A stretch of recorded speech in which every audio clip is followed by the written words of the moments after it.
Ooh. Hello and welcome. You are Gat Live, myself, Jen Hauk, and the experts in the suite. Today I'm joined by Lesley Burton and Lillian Sue. I will Hello. get tongue-tied by the end of this, I promise, potentially the beginning of this with the two L names.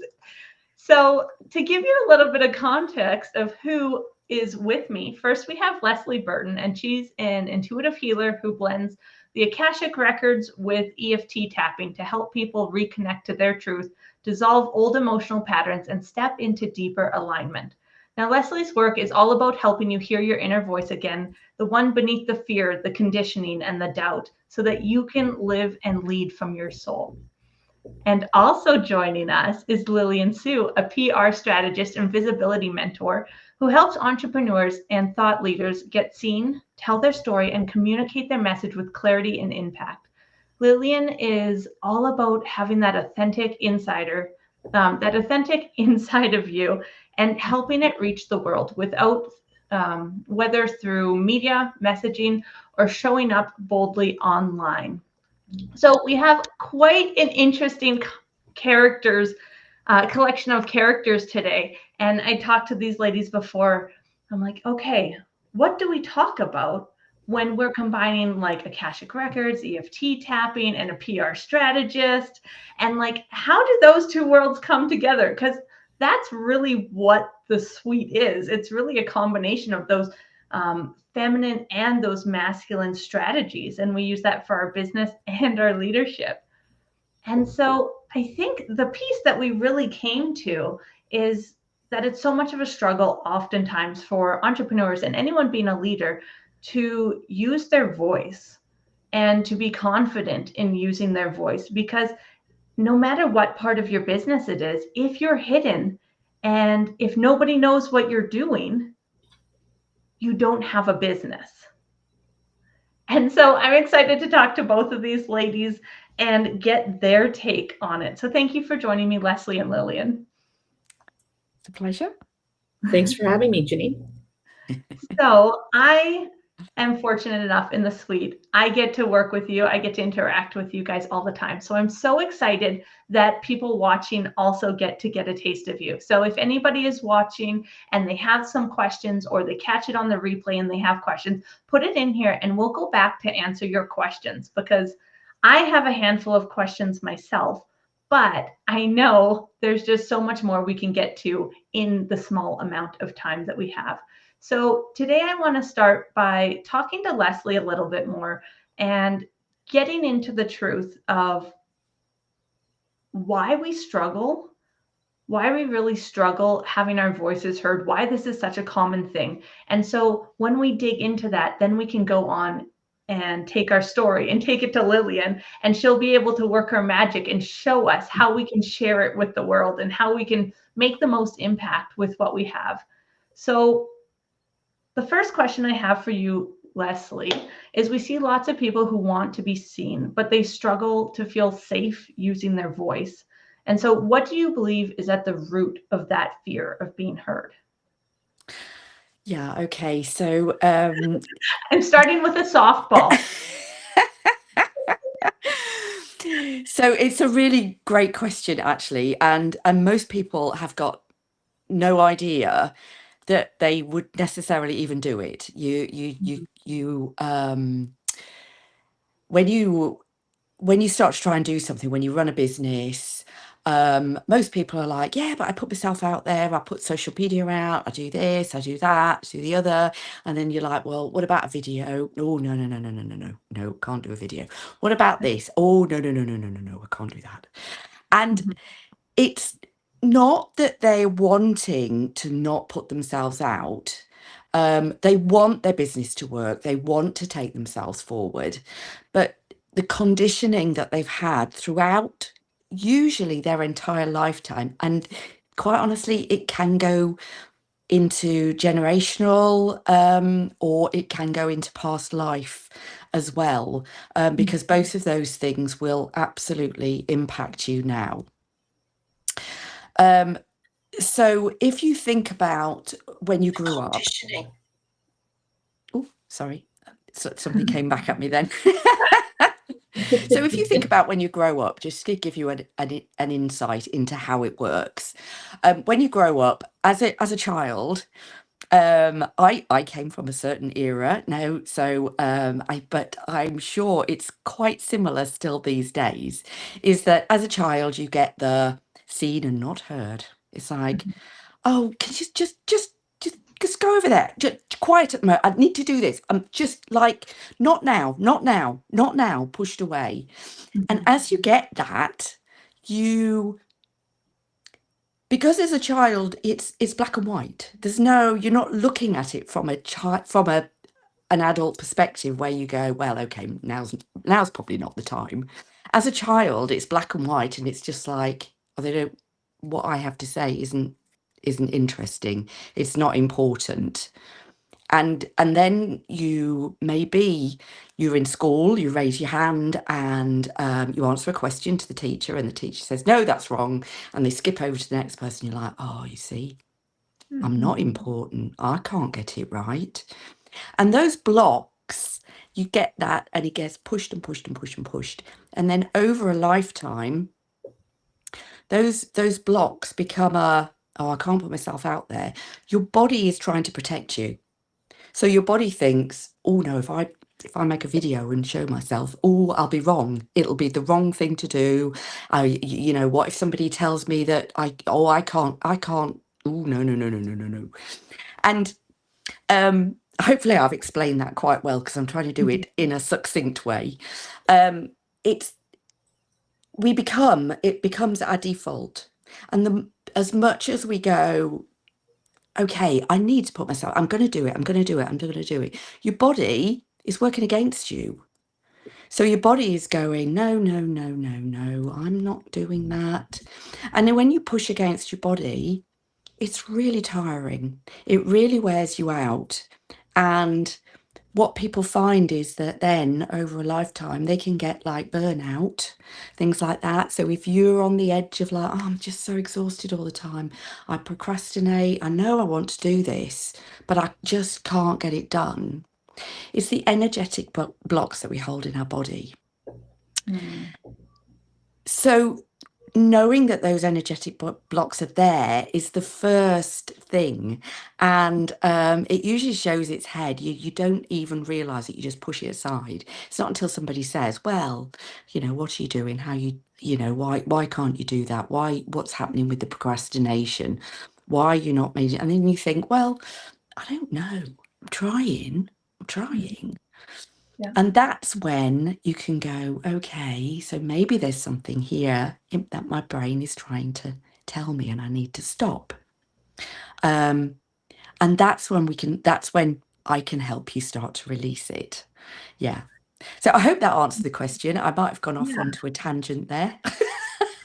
Which all best things do lead to that. But I do have to say, it feels incredibly, incredibly unfair that like things that happened to us as a kid, or things that even our parents experienced and they're passing their beliefs around, it feels incredibly unfair that we have to carry that, and we have to break through that block and limitation to be visible, to be seen, to get like the purpose that we feel deep inside of us expressed. And honestly, it pisses me off that we have to, but I know everything's working for us. I've learned that. I've had that to experience. So what's the purpose of this? Why is this helping us? Or why is this for us? Yeah, so I wish I could say it did help us. The body holds the trauma, because it is trauma. We all think about trauma as being those great big T traumas when something massive has happened. No, the body holds lots of little T traumas as well. It's all trauma still in our body. And it's like, the world today is so fast paced, but also it's not what we're meant for. And our fight, flight, freeze response has been honed in sort of hundreds and hundreds and thousands of years to be as massively great as it is now. And so when you sit in the traffic and it all comes to a halt and somebody then pumps on their horn and then you get really cross and your body goes, okay, we need to get, we need to head into this fight, flight and freeze. And so the body is trying to protect you. It thinks this has happened before. I need her to. So if it was a saber-toothed tiger, we'd be like, what the body would say, okay, this has happened before. What did we do last time that worked? We ran away, or we just stood here and went, oh, it won't notice me if I don't do this, or we fought it. Okay. And the body knows which one of those worked last time. So it's the same thing when you're sitting in the traffic. It goes, woo, I know what I need to do. And it's the same thing when it wants us to hide. There can be so many reasons why it wants that to happen. And it's trying to protect you. The fact that you want something else, the body just defaults to this position. And it's only by then releasing it in, I work with EFT, I work with Akashic Records, and both of those, I mean, in the Akashic Records, we go in, we'll release a contract that you have made, possibly, a vow contract, say, around this, where maybe as a young child you've said, it's frightening for me to be seen. It's something that I can't do. So we can go in, release the contract, and that will make it much easier. So I'm not sure I'm actually answering the question here. So I'm just trying to. I have this absolute fascination with the way the body and the brain works and how it works in the body, so I clearly go off on a default into my hey, I love this subject. Well, and I feel like I do the same thing because I really work with like the energetics like you do as well, and I can see the patterns and things like that. And it does piss me off that we have to deal with these old patterns, but from experience and from working with people and working even with my own, what I've noticed is it can be something that stands in your way and is your block your entire life, or it can be that greatest opportunity that's like, hey, this is what's in my way. I am petrified of like speaking because of this in the background, but you can look at that and say, hey, I'm going to do EFT tapping. I'm going to look into my Akashic Records. I'm going to do the deeper work to remove that. And I'm going to choose that this is actually the reality that is for me right now. And so there's really an empowerment piece. But if I'm being fully honest, you get a lot of scraped knees to get to that point of empowerment and where it feels great. But it is a choice, and it is a choice of somebody who is a chain breaker and someone who's there to break the mold for the next generations. Because then ideally, if I break that fear of being seen and it's not our place to be seen and all of that, then hopefully my kids don't have to carry that one. They'll have their own stuff to heal, but hopefully it won't be that, or hopefully they won't get the full impact of that. And so, I think a lot of people maybe don't know what the Akashic Records is or what the purpose of it is. And so can you share how the Akashic Records can not only help with like finding where your blocks are and releasing your blocks, but also how it can help you find who you truly are and who you're meant to be in this lifetime? I should think I can probably do that. Try to stay on the subject. So, but I just want to say that was a really great point, actually, about, by healing ourselves, we are helping not only our children and our children's children and way on down the line, but we're also helping backwards as well. So if this is a trauma from your mother or, previous generations, you are, by breaking the mold, you're actually helping them to break as well, break through. So that is a really fantastic point. Okay, devil's advocate here for someone who might be unfamiliar, okay, you said it breaks the mold for the people in the past. What about those that have passed away? Why would that matter to them? Because their souls will also one, they will come back to into another lifetime, but also they want to help you. Yeah, so one of the greatest advocates for actually healing your family line are the people in your family that have actually already passed away, and they will come and help you heal, because they want it to go forward with a better healing, a better sort of way of being forward. Nobody wants their family to have these blocks, that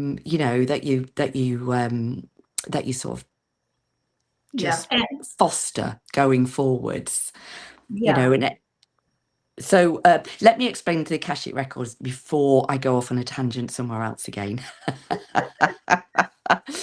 So the Akashic Records are, think of a simple way to explain it. It's just trying to actually, it's just it's just trying to explain it so that people get what it actually is. So first of all, it's like entering a library, and all the books in the library are things that have happened to you. So they're memories, they're the actions you've taken, all that type of thing, but it's for your soul. So it's things that have happened in your lifetime now, but also in past lifetimes.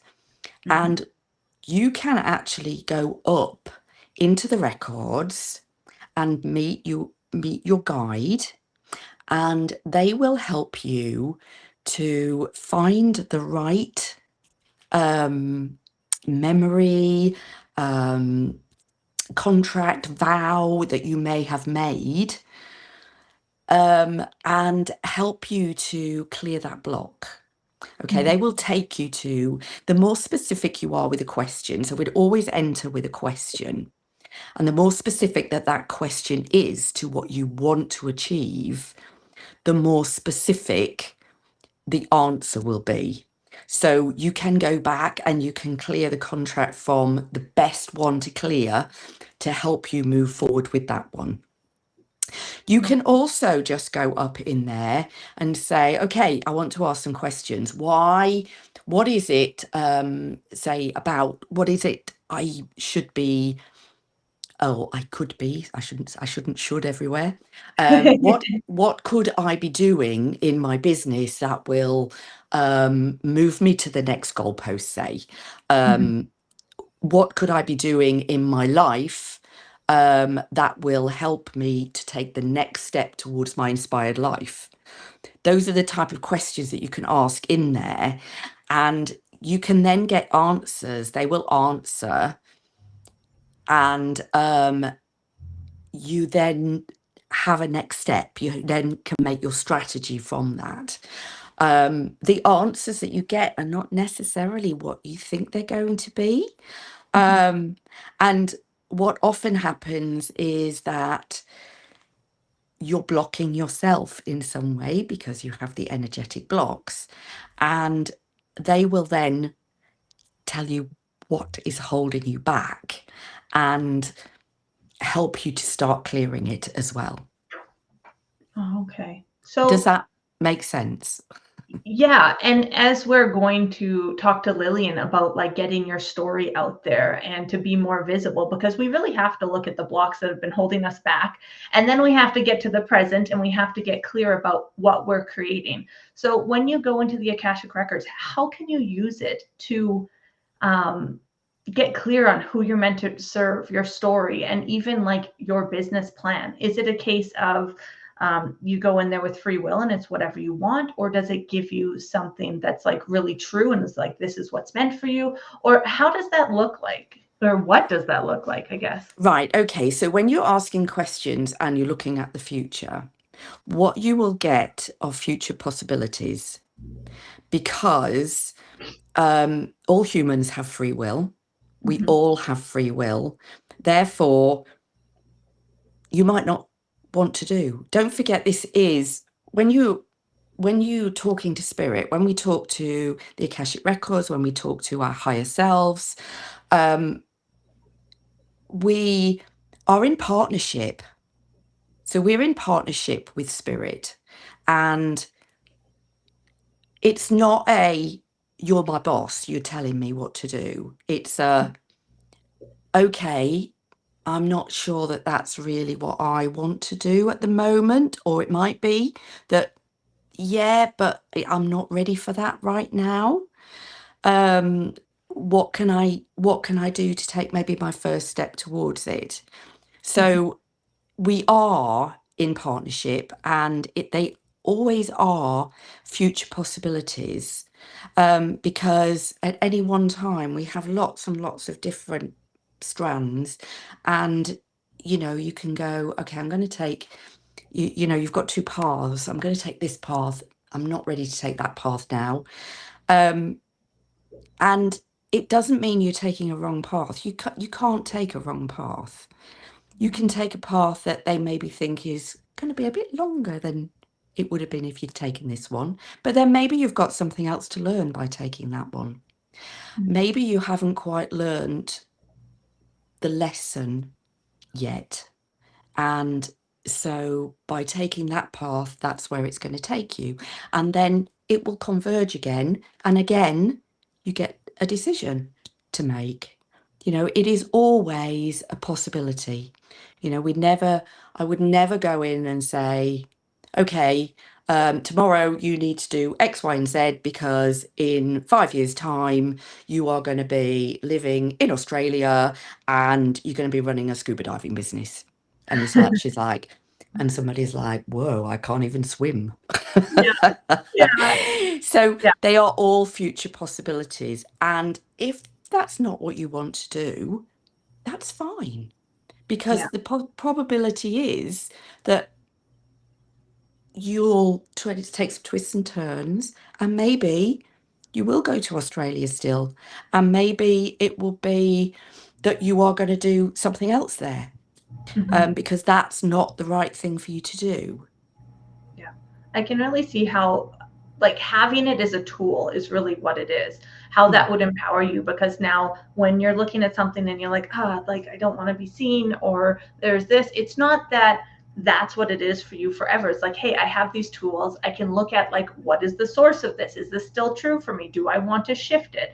Am I, like, what are the first steps? And so then you're, like, actually given a really good guideline of where to go. Because I think most of us, when we're feeling that in the beginning, we're just like, oh, this is just who I am. And I'm just always going to be experiencing this. So I think, thank you so much for sharing that with us, Lesley. I'd love to hear, like, you're more of the feminine view, you're more of the energetic. I'd love to talk to Lillian a little bit and see what her perspective is, because I think we're going to get two totally different perspectives, but I think they'll match up a little more than we think. Well, it's interesting that we're having this conversation in relation to confidence and what it means to truly be visible and allow yourself to be vulnerable in that visibility. Because the cornerstone of publicity, or good publicity at least, is about storytelling and building the right relationships to share your stories on those platforms.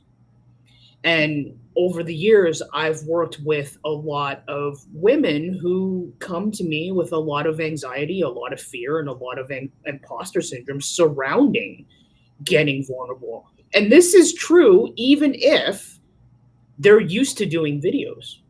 They go live every week, they record reels, they're totally fine doing that. But as soon as you bring up taking that to the next level and doing it on someone else's platform, you can see the shutters come down.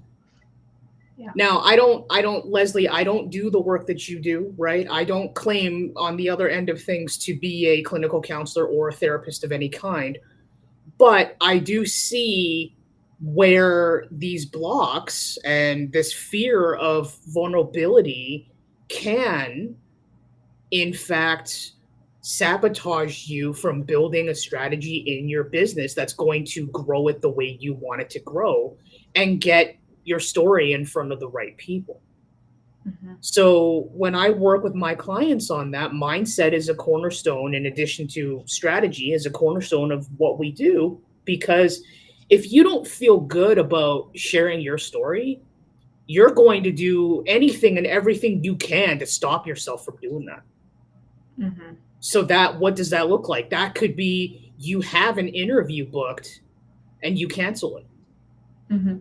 It could be, hey, I tried to pitch a magazine for a feature and they told me no. And that reinforces for me, hey, I'm not meant to do this. I should stay in my lane, right? And from what I've noticed in the work that I've done with my clients and also with myself as well, particularly with women of color, in addition to having the patriarchy and societal boxes and a lot of what the workplace and our careers have taught us about what we should and shouldn't be doing as women, for a lot of us that are first generation American and Canadian whose parents are immigrants, there is that extra layer of generational trauma as it comes from culture and tradition. And when you have so many layers of that piled on top of you, right? Speaking from my own experience, you're not supposed to go out there to say anything. This is you airing the family laundry. We don't do that, right? So how do you then step up and reclaim what is your own voice and reclaim your own narrative? From a business standpoint, I can tell you what happens when you don't have a foundation in doing that. Today, of all days, it is really, really easy for people who maybe have their own perspective on who you are, what you stand for, and how you run your business to go out there and share their perspective and have that be the narrative about who you are. So if you don't have that foundation where you've actually gotten out there and you've been sharing your story in podcasts or on stage or however you're doing it, it's really easy for someone else to hijack your story. And then you have to do damage control. And as entrepreneurs, there's a lot of us that we don't recover from that because we don't have the celebrity reputation, right? We're not a Fortune 500 company that has a huge team to help us fix these things. It doesn't mean that PR can't work for you, but what it means is like, hey, when you talk about getting vulnerable in public, whether it's recorded, whether it's virtual, whether it's in person, I tell my clients this all the time, there is a line between what is personal and what is private, and you're the one who has control on where that line is. The other part of it is that when they want to hear from you, they don't want to hear your life story. What they're looking for specifically is, as an entrepreneur, how did you get from point A to point B? How did you get to where you are now? What happened?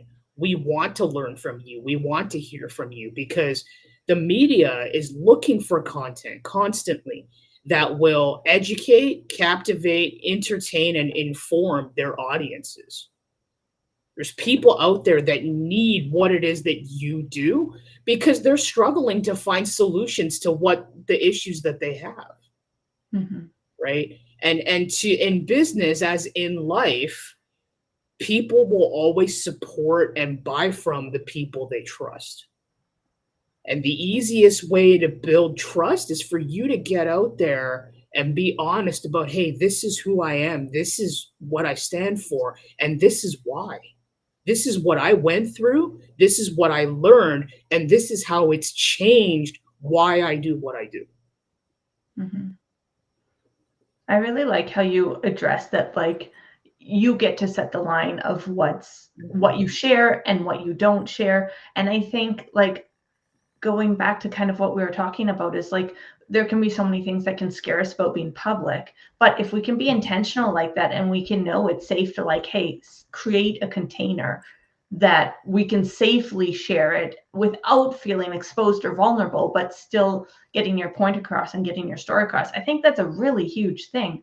So if somebody, and I'm sure you come up against this all the time, but if someone is working with you to get public and they are coming off, you see those shutters come down, and like you see them shut down when they're like, oh God, the next level, like I'm out, peace. How do you support them through it? What advice do you give them to get through that?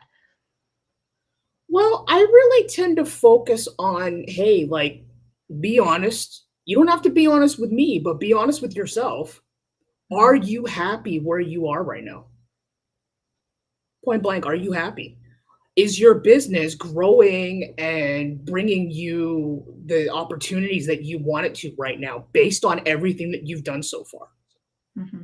If the answer is no, what is it going to cost you a year, 5 years, 10 years down the road when you continue to be stuck in this? Mm-hmm. Like, clearly you came to me because what you're doing right now is not working the way you want it to work. Number one, right?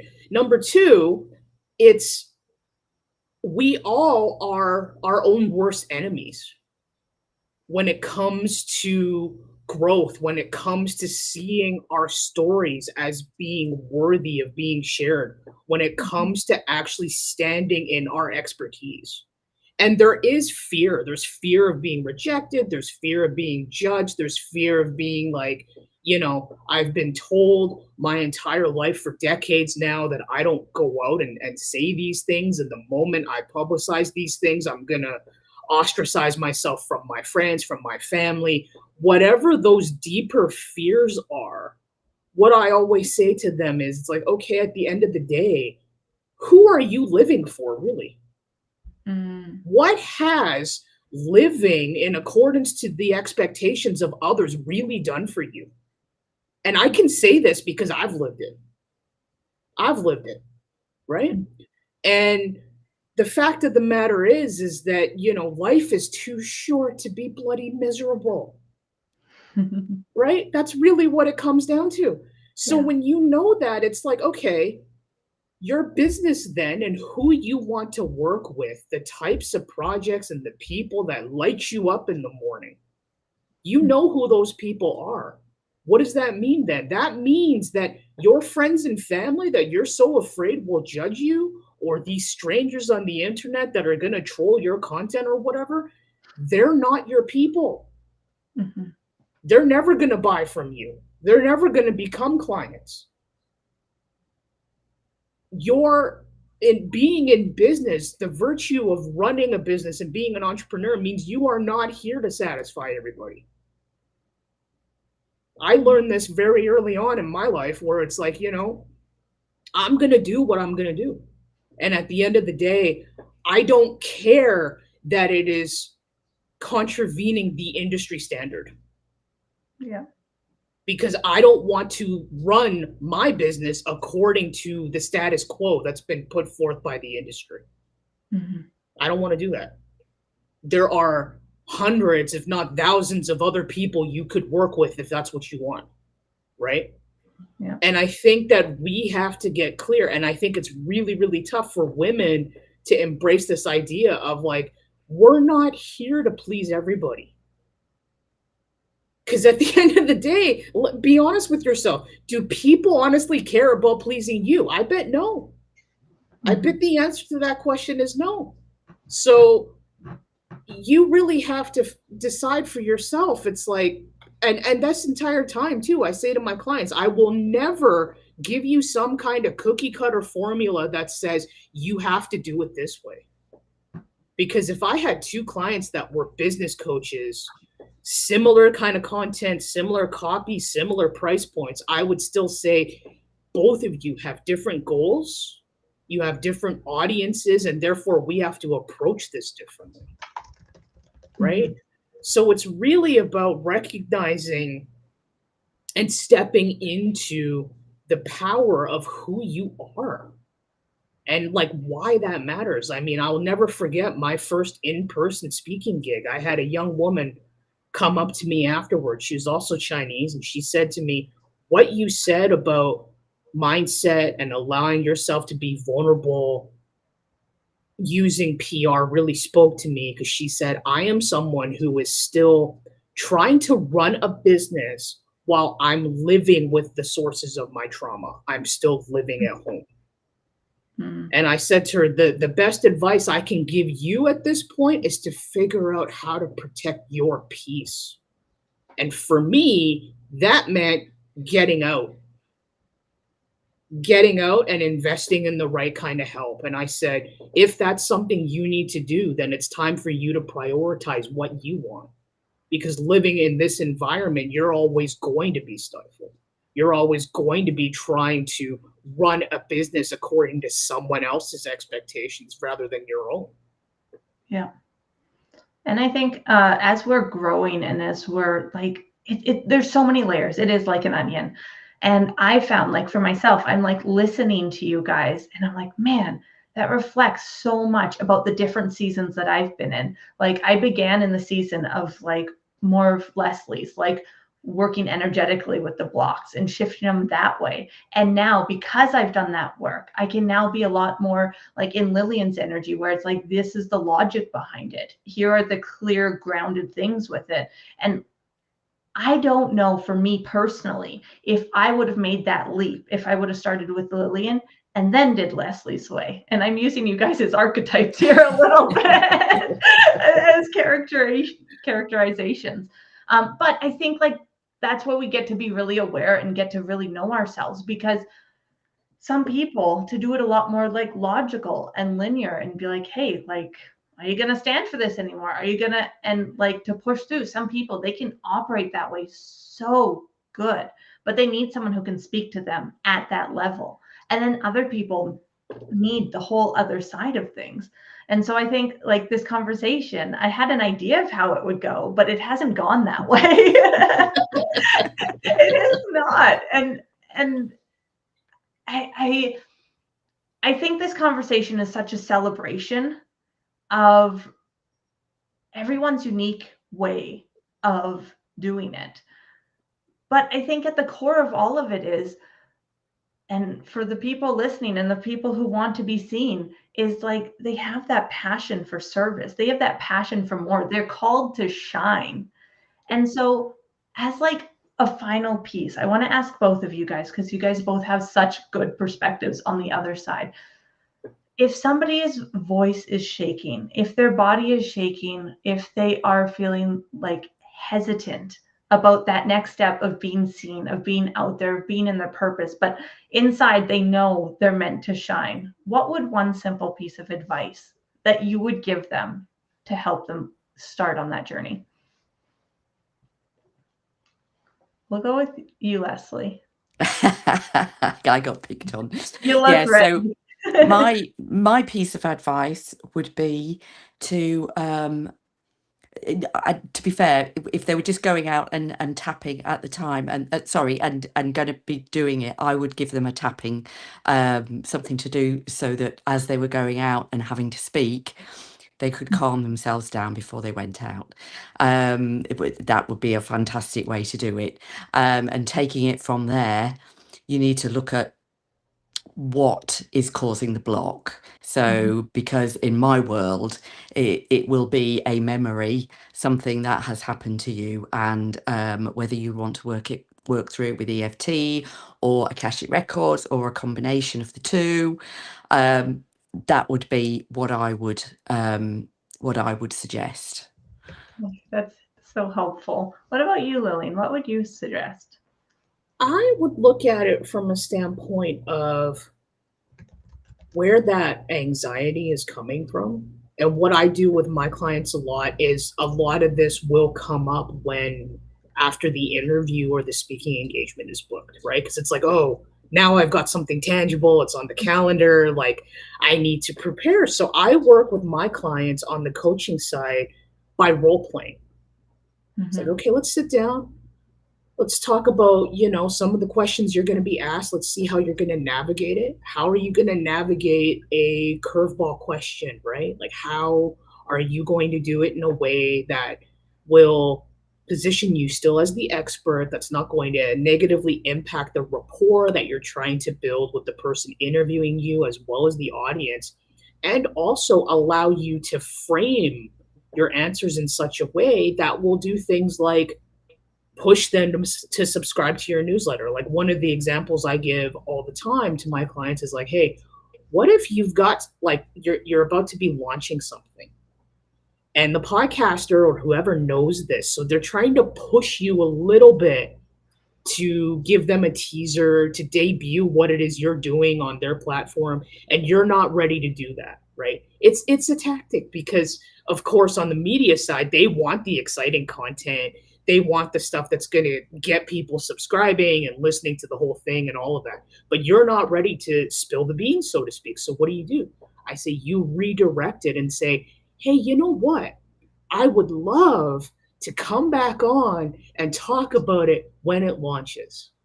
But in the meantime, how about you can subscribe to my newsletter, or you can follow me on social, and I'm going to be dropping little hints here and there, right? Mm-hmm. So in one move, you've opened the door to getting a repeat media opportunity, and you've also enticed the audience to follow you in order to learn more about what you're doing.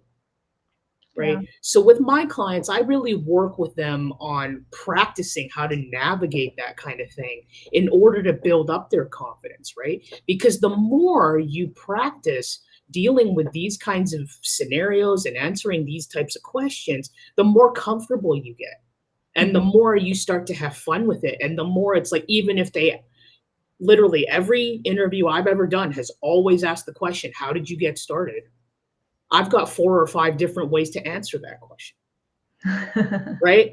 Because I have my story straight, right? So the more comfortable you get in doing that, the more fun you can have with trading out these different areas of things, of like when they ask you a situation, that was challenging to you, and it proved to you that, hey, I'm meant to be in this business. I'm in the right line of work.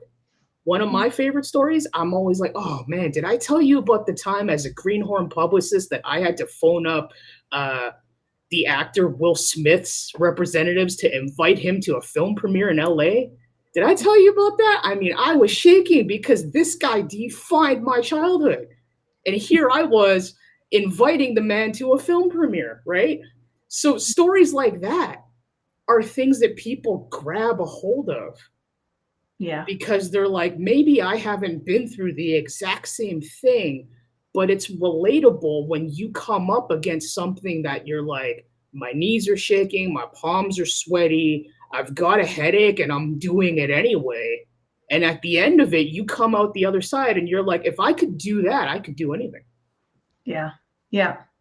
And I love that, like, both of you guys came at that a different place, but really from the same. Like, both of you touched about getting to that source thing.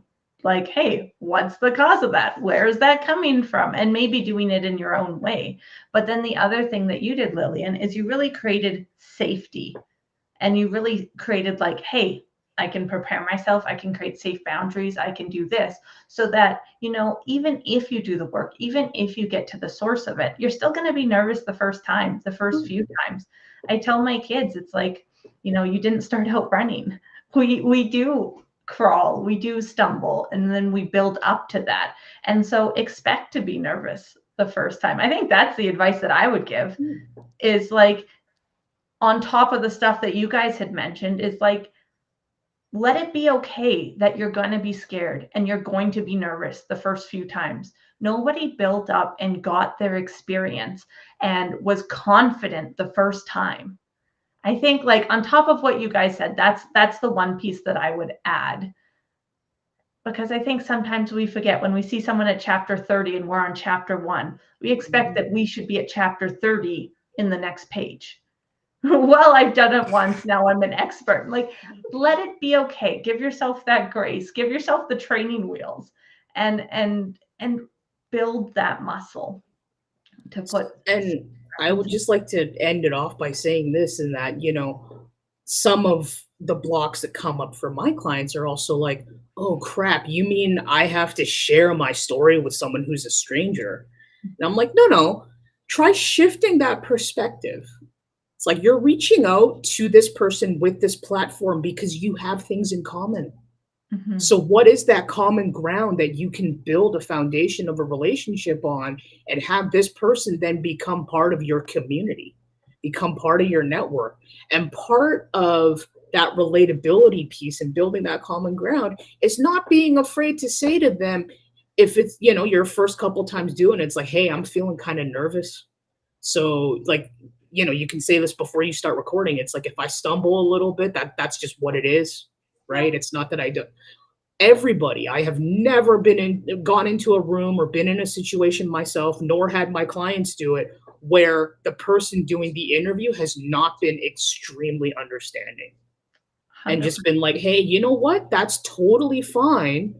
We will, we'll just roll with it. All this is a conversation. We'll just roll with it. Yeah. And can I just add in a little bit on the end of that as well? In that there's two things. One is like it makes you much more relatable if you stumble and if you look a little Mhm. bit worried as well, because people are like, oh yeah, I remember when I had to do it, or oh my goodness me, if I was doing that. But the other thing I wanted to say was there is a very small uh, between nerves and excitement. Mhm. And the excitement, you have to have nerves if you're excited. And who doesn't want to be excited about what they do and do something a little bit different? It is pushing yourself out of your comfort zone. But as long as you have yourself ready and you are aware of the blocks that are going to come up and you can start releasing those, Mhm. then hey, it's all fun, isn't it? Yeah. Yeah, I think that's such a beautiful note to wrap this up on. And I want to thank you two ladies for joining me for this conversation. Like I'd mentioned in the beginning, and thank you to everybody watching, obviously. And I want to bring it back to the beginning of the conversation that both of these ladies, myself included, are in the suite. They're experts in the suite. So if you're listening to them and if you're resonating and like you want to sit down and get your PR strategy and your conversations down, or if you want to tap into your Akashic Records or have some EFT tapping tools that are going to support you as you're getting visible. Remember, you can join the suite, which is a membership that gives you access to all of these experts every month. So you can choose the expert that is right for you in the season that you're in. So you can actually sit down with Lesley and Lillian one-on-one and ask them the questions that are so specific to you, your business, your journey, and where you're going. So I'd love to invite anyone who's interested, come join us at the suite. And if you want to just dip your toes in and see what it's like to sit down with one of these experts, I've added into the comments, you can join us in a quick impact audit. That's your opportunity to choose whether it's an expert in business, in messaging, in energetics, in any of those areas. You can choose one of those topics and sit down and get a 20-minute quick impact audit so that you can get that one big win.